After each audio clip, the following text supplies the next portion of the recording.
academic pressure represents a significant challenge faced by senior high school students worldwide.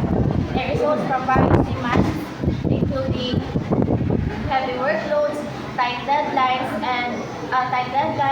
intense peer and parental expectation, and preparation for high-stakes examinations. Garcia 2018. Such pressure can lead to emotional and psychological stress such as anxiety, burnout, and lowered academic performance. Smith and Lee 2020. Recent studies emphasize the importance of self-care practices.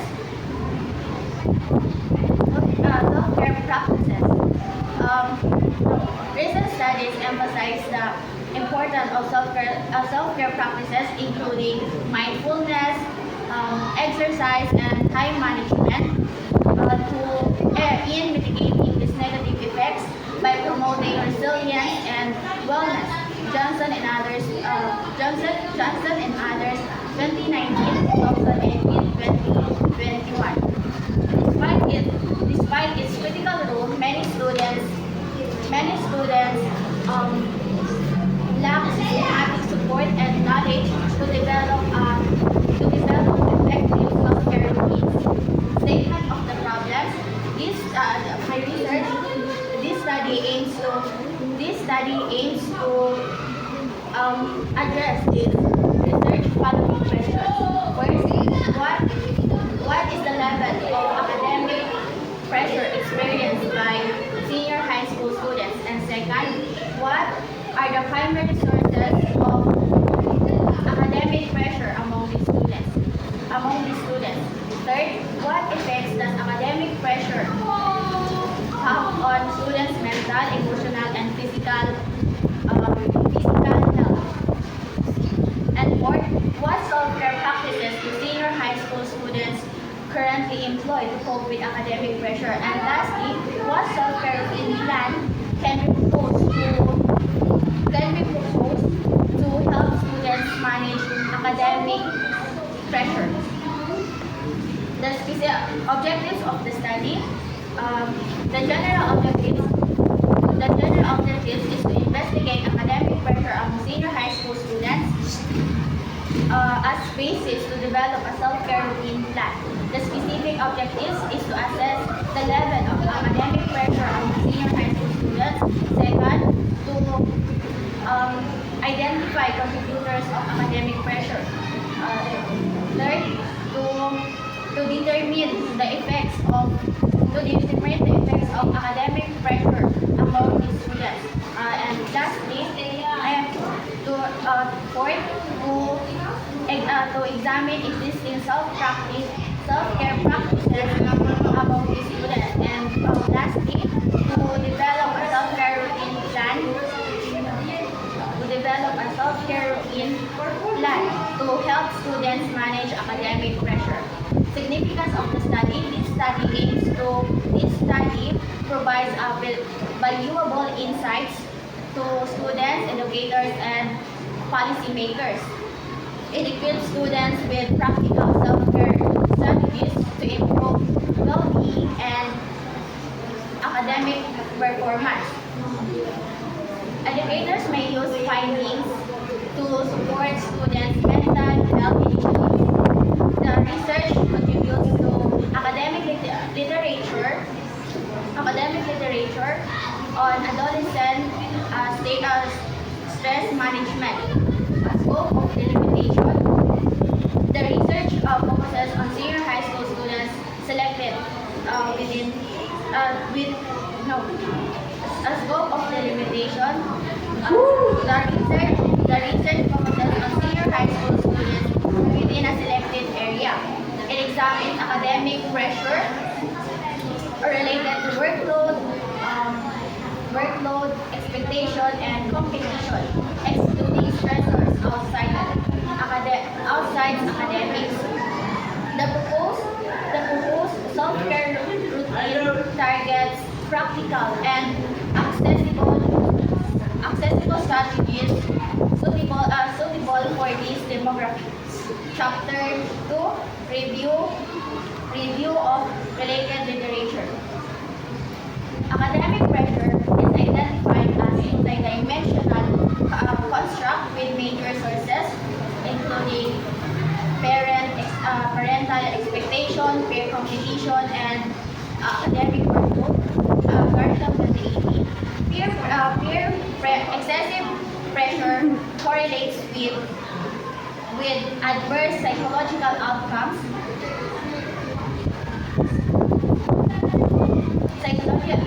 Psychological outcomes such as anxiety and burnout.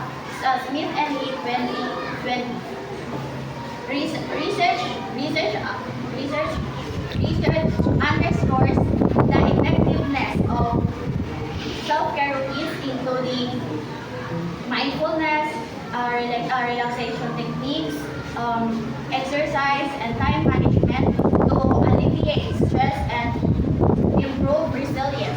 Johnson and others, 2019.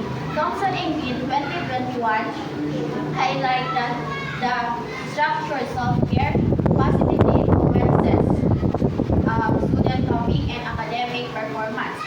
The integration of self-care education into schools wellness programs is increasingly recommended.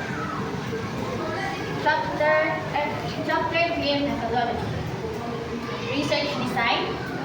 Descriptive correlational design will be used to assess academic pressure levels, sources, effects, and self-care practices. Participants, senior high school students will be randomly selected from several schools within the chosen local to ensure representative. Research instruments. First, academic pressure scale adopted with validated tools measuring workload, expectation, and competition. Second, self-care practice. Self-care practice checklist assessing student engagement in activities like exercise, relaxation, and time management. And lastly, health and well-being questionnaire, measuring emotional, mental, and psychological and physical health indicators. Data collection procedures. Questionnaires will be administered with informed consent. Ethical consideration will include voluntary participation and confidentiality. Data analysis. Descriptive statistics means frequency will be described, pressure levels, and practices.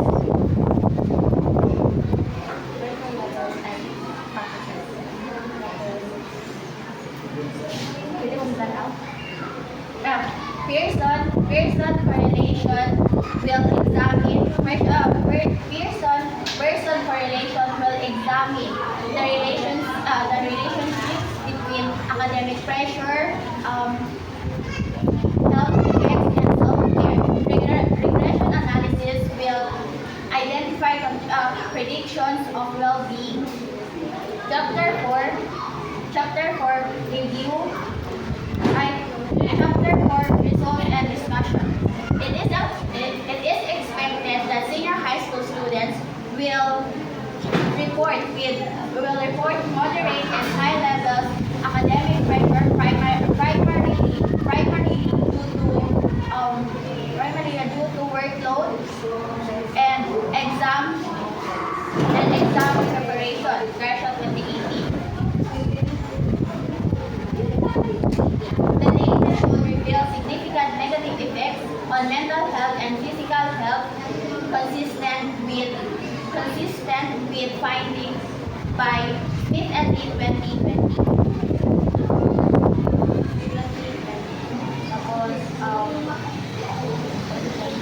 Tapos, current self-care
prevalent and negatively affect senior high school students' well-being.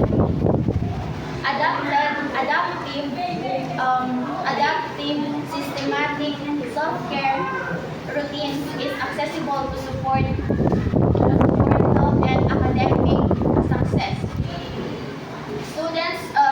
Schools should integrate self-care programs with their school services. Further, longi-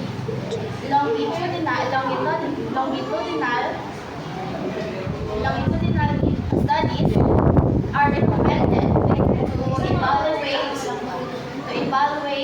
um, to